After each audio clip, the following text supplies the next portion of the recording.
বলতে আমাদের রাঘবপুরে আমরা সর্বপ্রথম আজ ৩০ বছরে আমরা পদার্পণ করলাম আমাদের শ্রী শ্রী জগন্নাথ দেবের রথোৎসব।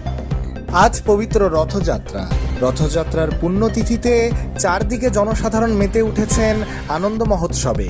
পিছিয়ে নেই নদিয়ার রানাঘাটের নিকটবর্তী হবিবপুর স্থিত রাঘবপুর অঞ্চলের জনসাধারণও। রাঘবপুর স্থিত রাঘবপুর শ্রী শ্রী জগন্নাথ মন্দির ট্রাস্টের উদ্যোগে স্থানীয়দের সহযোগিতায় বরাবরের মতোই এবারও আয়োজিত হলো পবিত্র রথযাত্রার।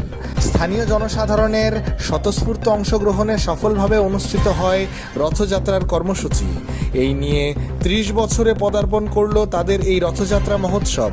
এই মহোৎসব প্রসঙ্গে উদ্যোক্তা এবং স্থানীয় জনসাধারণ জানান, আমাদের রাঘবপুরে আমরা সর্বপ্রথম আজ ৩০ বছরে আমরা পদার্পণ করলাম আমাদের শ্রী শ্রী জগন্নাথ দেবের রথোৎসব। এটাকে কেন্দ্র করে আস্তে আস্তে আমাদের এই রথযাত্রা অনেক বড় হচ্ছে এবং প্রত্যেকটা মানুষের, সনাতনী মানুষরা এসে যোগদান করছে, আনন্দ উৎসব করছে, কীর্তনাদি করছে এবং প্রসাদ পাচ্ছে।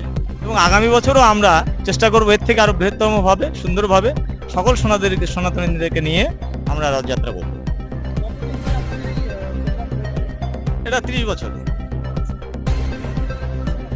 জনতার পূর্ণ সমর্থন আছে এখানে, আমাদের এখানে অন্য কোনো সমস্যা নেই, পূর্ণ সমর্থন আছে, সকলেই আসে, কোনো ভেদাভেদ নেই। সেভাবে আমাদের মন্দির উৎসব চলে, রথ উৎসব চলে।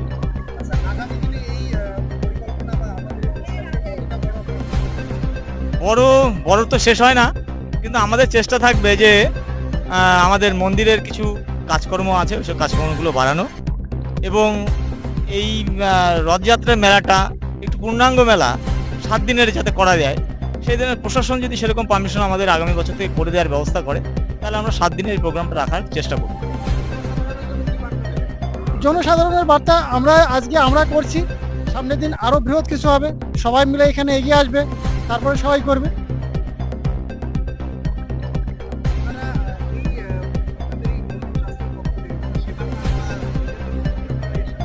হ্যাঁ, সেবা কাজ আমরা রেখেছি এর সঙ্গে দুস্থদের আমরা সেবার কাজটা চালিয়ে যাচ্ছি।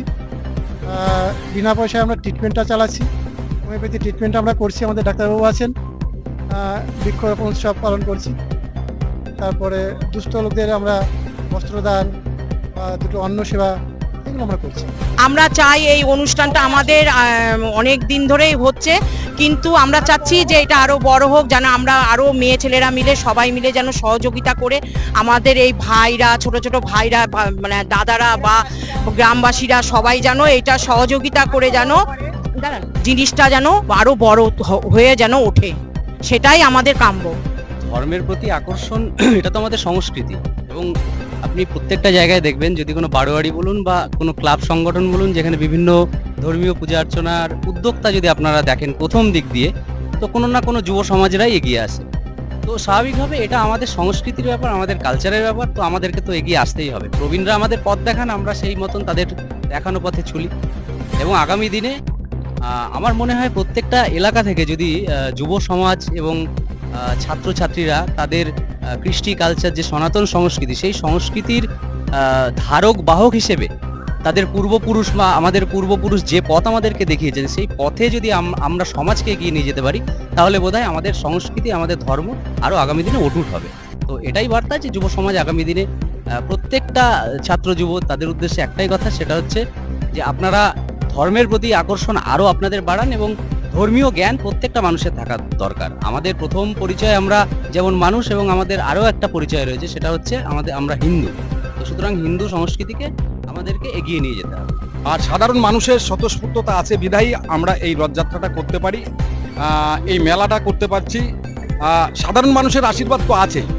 আমরা একজন সাধারণ নাগরিক হিসাবে এই অঞ্চলের অধিবাসী হয়ে এই রথযাত্রাটা